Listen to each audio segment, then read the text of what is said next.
compartimos con ustedes algunas características que recién mencionábamos del sistema acusatorio, del sistema inquisitivo y estas características del sistema mixto que implican esta yuxtaposición. Entonces, ¿qué hacía? ¿Cuál fue la propuesta o la promesa del sistema mixto? Vamos a mantener algunos elementos del modelo inquisitivo durante la primera etapa del proceso, es decir, durante la instrucción, pero vamos a traer oralidad a el momento del juicio. Ciertamente fue un avance la instauración de la oralidad. De la mano del modelo mixto tuvimos juicios orales, públicos, contradictorios y continuos, pero con graves dificultades, porque el peso de la escritura que marca todos los momentos anteriores del proceso siguen trayendo enormes complicaciones y muchas veces terminan enterrando desde las prácticas a la oralidad.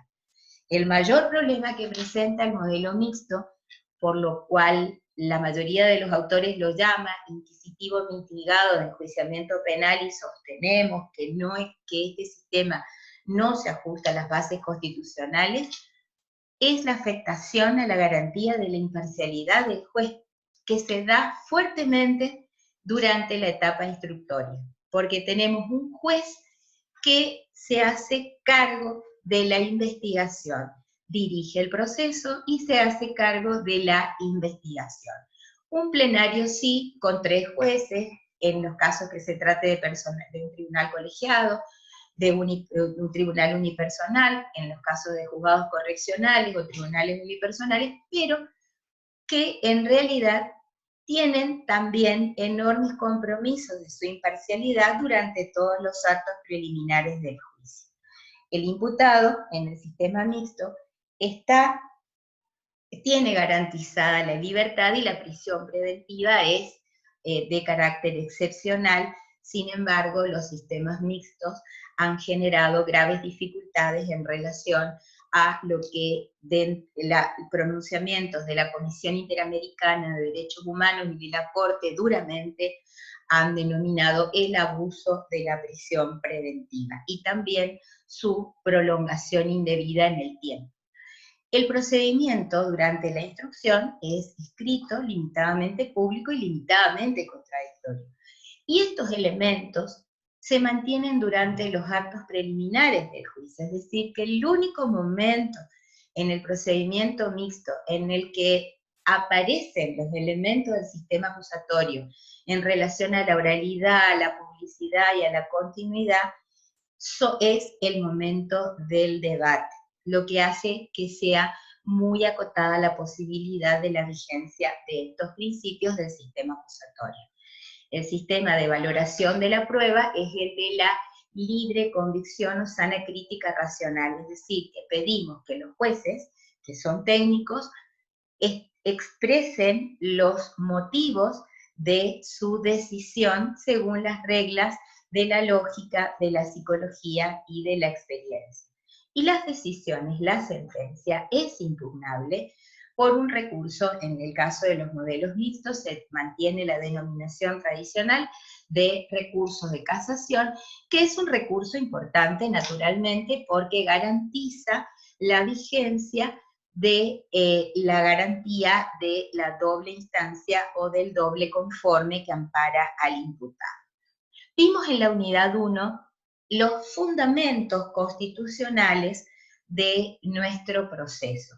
En el caso de nuestro país, sabemos que ya al ser un Estado democrático, republicano, naturalmente el modelo de enjuiciamiento correlativo es el modelo acusatorio. Por otra parte, nuestra Constitución, rica en el reconocimiento de los derechos y garantías de los ciudadanos, hace que esto sea de esta manera. Este modelo es acorde a el diseño constitucional. Pero por otra parte, la Constitución fue muy clara y en 4 artículos del texto originario de nuestra Constitución de 1853 se hace una referencia concreta al juicio por jurados. Los artículos 24, 75, inciso 12 y 118 de la Constitución Nacional aluden al juicio por jurados, y al hacer esta referencia, no solo se refirieron al juicio por jurado, porque el jurado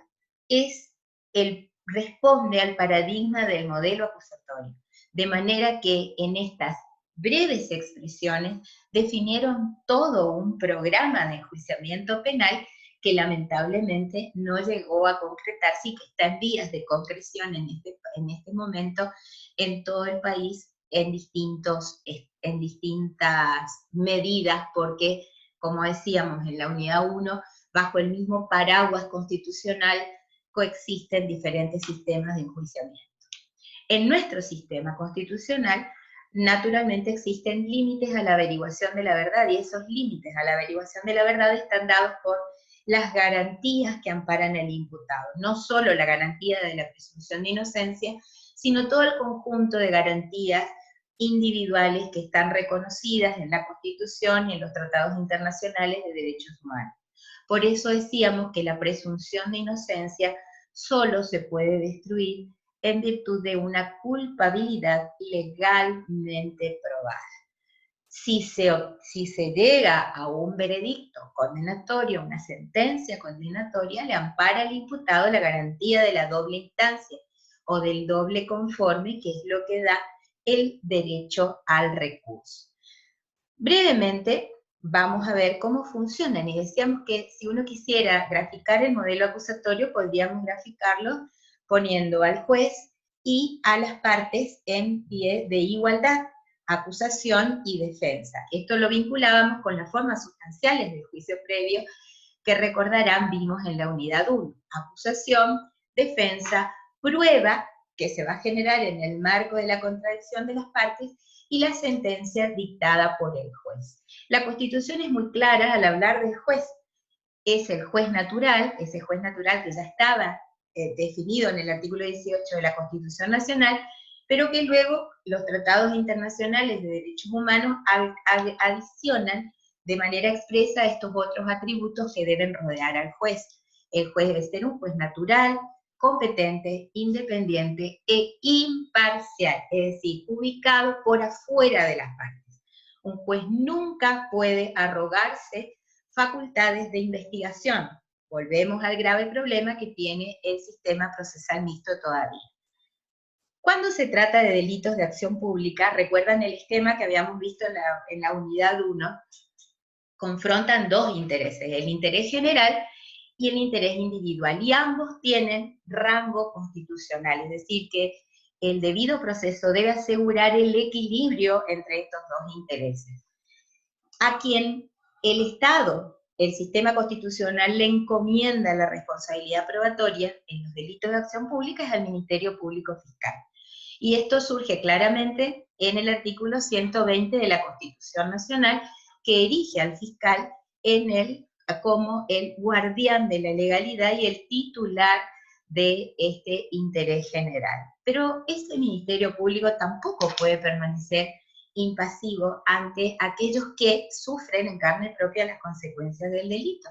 De manera que se deben generar mecanismos de acceso a justicia para que las víctimas también puedan situarse en este lugar, incluso con la posibilidad de ejercer la acción. Por eso también a las víctimas, en los tratados internacionales de derechos humanos, le devuelven aquellos derechos que tenían en el sistema acusatorio antiguo y que perdieron durante la vigencia de los modelos inquisitivos. Y las víctimas tienen derecho de acceder a justicia. Vamos a volver sobre estos temas. El imputado, naturalmente, el imputado le ampara la presunción de inocencia, esa coraza con la que decíamos que se enfrenta a la persecución penal. Pero no solo esa coraza lo protege. Todas las garantías que le reconoce el sistema constitucional operan como verdaderos límites a la potestad punitiva del Estado. Y este imputado tiene derecho a una defensa técnica, y no a cualquier defensa técnica, porque la defensa técnica que le reconoce la Constitución y los tratados internacionales es una defensa efectiva.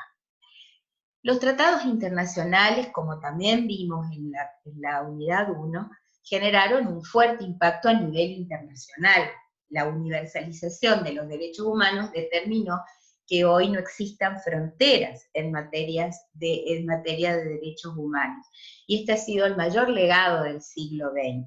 Argentina participó de este movimiento, los tratados internacionales de derechos humanos se fueron incorporando a nuestro sistema, a nuestro ordenamiento jurídico a través de los mecanismos constitucionales. Existía alguna duda antes de la reforma constitucional acerca de la operatividad, cuestión que fue zanjada en el leading case Medjian contra Sofovich, donde la Corte fue muy clara al establecer la operatividad de los tratados internacionales sobre derechos humanos, tema que habrán debatido seguramente con amplitud en derecho constitucional. Y con la reforma de la Constitución Nacional en 1994, se da jerarquía constitucional a los tratados internacionales de derechos humanos mencionados en el artículo, enumerados en el artículo 75, inciso 22 de la Constitución Nacional, por lo cual integran lo que llamamos el sistema constitucional.